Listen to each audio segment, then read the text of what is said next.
just enjoying myself. So yeah, not even going to apologise for that. Um, so continuing with this summer transfer series, today we're moving on to Fulham. Marco Silva typically plays quite a possession-based, Guardiola-esque positional play in a 4-2-3-1 system. Is kind of how he likes to line up, but it's very based upon positional play. Triangles, wide wingers to stretch the play, overloads. They're kind of a big factor of the play, really. So goalkeeper, Marco Rodek. He played for Fulham for the full season in 2019-20 in the Championship, and then in 2021 when they came up to the Prem, they didn't trust him, so they brought in Areola on loan, of course, who did really well. This season, when they've gone back down to the Championship, he's again been their number one, and he's made comments though saying that if he's not their number one this time, he wants to leave, and unfortunately for him, it looks likely that that's what they're looking to do again. There's lots of talk that they're looking to bring in Thomas Strakosha from Lazio. His contract's now expired. However, that deal looked closer to being done maybe a week ago than it does now. There is now talks of Chelsea coming in for him. There's now some fresh rumours about if that does happen, they might look to bring in Burnley now. But if they can get Strakosha, that might be a better option. But how well he'll adapt to the Prem remains to be seen. Right back, Kenny Tete was injured quite a lot last season, but also just on the bench quite a bit as well. Dennis Odoi played 17 games before moving to Belgium. Nico Williams was brought in January, of course, and was exceptional, putting up some of the best numbers in the league. I think him going to Forest instead of Fulham is a blow for Fulham, but there is now strong links that they're looking to bring in Kevin Mbabu from Wolfsburg for a fee of around 8 million, which I think is great business. He's been a really good right back now for 2-3 seasons. So I think that'd be a really shrewd signing in all honesty. Centre back Tosin Adarabioyo is definitely one of Fulham's better players. There's been rumours of bigger Premier League teams coming in for him, but that doesn't seem to be materialising this summer. Tim Ream, for me, has never been good enough for the Prem, in my opinion. Sorry, Fulham fans. And particularly not now that he's 34. Alfie Mawson and Michael Hector have both left. Terence Congolo can't get a game to save his life. I think it's clear, obviously, that reinforcements are needed, at least one centre-back, but definitely a starting partner for Tosin.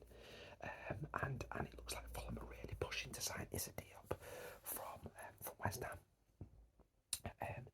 Strange one, because I remember Issa Diop, I think it was his first season at West Ham, having a really good year, and there being links that Man United were after him for like 30 odd million.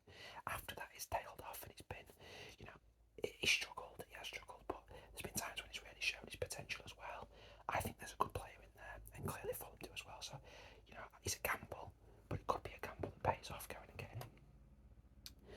Left back, Anthony Robinson had a pretty good season, and Joe Bryan is decent backup for me. Don't expect any changes there. DM, Jean-Michel Seri played 33 times last season, but he's been released. Nathaniel Chalobah, he's had some injury problems, but also been on the bench a lot in the second half of last season. He wasn't great when he did play.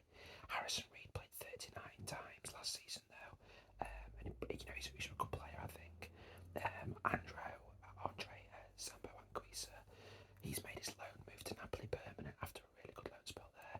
So they've now brought in João Palhinha, and for me, I should imagine that he'll play alongside Reed next year. They've also got club captain Tom Kearney as well, but I suspect that he would be a rotational option. That's just my opinion. Fulham fans, stop me if you think I'm wrong, but I don't see him supplanting Reed in the lineup.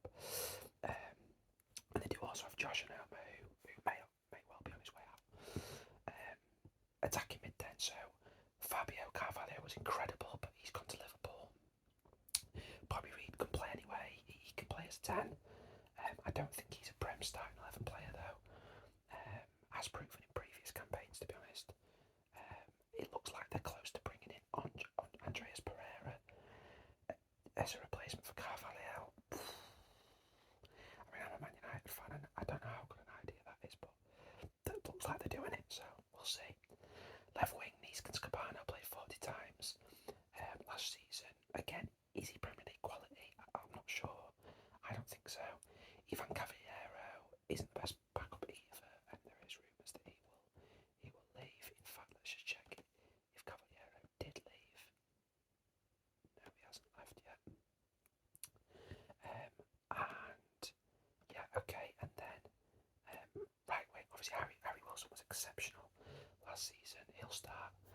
Knocker was injured all season. There's rumours he'll leave. So I think a new winger that can play on the left and also the right would be ideal. Starting left winger, but can rotate to the right if Wilson's injured. Striker, obviously after the season he's had in the Championship, you would hope this is finally the time that Mitrovic comes good in the Prem. He's a guaranteed starter. Rodrigo Muniz usually gets brought off the bench with 15 minutes to go.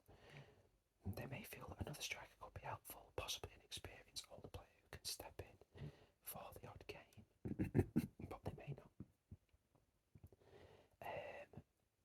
So then, what would I do? I think Fulham need, in addition to what they've already signed, I think they need 5 new players for the starting 11. I think, if they can get the Strakosha deal over the line, go and do it. Right back, bring in Kevin and Babu. Centre back, bring in Issa Diop. Attacking mid, Andreas Pereira seems like a done deal, so we'll have to go with that. So for the winger, I'd be going with Moses Simon of Nantes. He's had a really good season. Nantes have just said that they're happy to let him go. There is rumours that Newcastle and Brighton are in for him, but if Fulham can go and get him, then great.